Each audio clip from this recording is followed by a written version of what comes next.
అర్హత గల ప్రతి కుటుంబానికి రేషన్ కార్డ్స్ ఇస్తామని ప్రజలెవరూ అపోహలకి గురి కావద్దన్నారు డిప్యూటీ సీఎం భట్టి విక్రమార్క.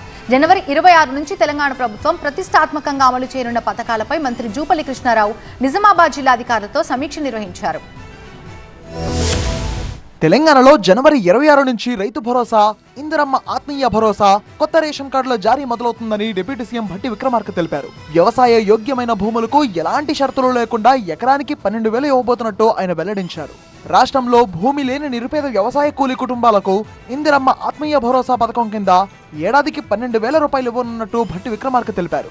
ఖమ్మం జిల్లా బనిగండ్లపాడులో పలు అభివృద్ధి కార్యక్రమాలకు ఉప ముఖ్యమంత్రి శంకుస్థాపన, ప్రారంభోత్సవాలు చేశారు. గ్రామంలో 1.56 కోట్లతో నిర్మించిన ప్రాథమిక ఆరోగ్య కేంద్రం, అగ్రికల్చర్ కోఆపరేటివ్ సొసైటీ ఆధ్వర్యంలో నిర్మించిన గోదాములను డిప్యూటీ సీఎం ప్రారంభించారు.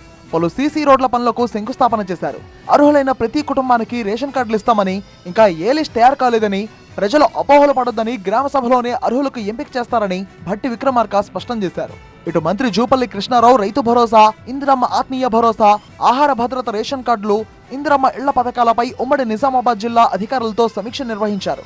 ఈ కార్యక్రమంలో ప్రభుత్వ సలహాదారు షబీర్ అలీ, ఎమ్మెల్సీ కవిత, ఎమ్మెల్యేలు సుదర్శన్ రెడ్డి, డాక్టర్ భూపతి రెడ్డి, లక్ష్మీకాంతరావు, వేముల ప్రశాంత్ రెడ్డి, ధన్పాల్ సూర్యనారాయణ, పైడి రాకేష్ రెడ్డి, వెంకట రమణారెడ్డి పాల్గొన్నారు. ప్రభుత్వం ప్రతిష్టాత్మకంగా అమలు చేయనున్న 4 పథకాలకు సంబంధించి సన్నద్ధతను కలెక్టర్ పవర్ పాయింట్ ప్రెజెంటేషన్ ద్వారా మంత్రి జూపల్లికి వివరించారు. ప్రభుత్వ లక్ష్యం మేరకు అధికారులు గ్రామస్థాయి పరిశీలన చేయాలని, రైతు భరోసాలో గతంలో జరిగిన పొరపాట్లు జరగకుండా చూస్తున్నామని, వ్యవసాయ యోగ్యం కాని భూములకు భరోసా ఇవ్వడం లేదని మంత్రి అన్నారు.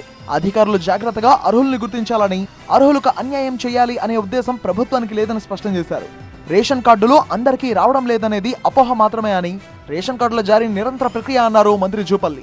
అత్యంత నిరుపేదలకు మొదటి ప్రాధాన్యతగా ఇందిరమ్మ ఇళ్లు ఇస్తామని ప్రకటించారు. ఇందిరమ్మ ఇళ్లలో పెండింగ్ బిల్లులు మంజూరు చేయాలని బీఆర్ఎస్ ఎమ్మెల్సీ కవిత డిమాండ్ చేశారు.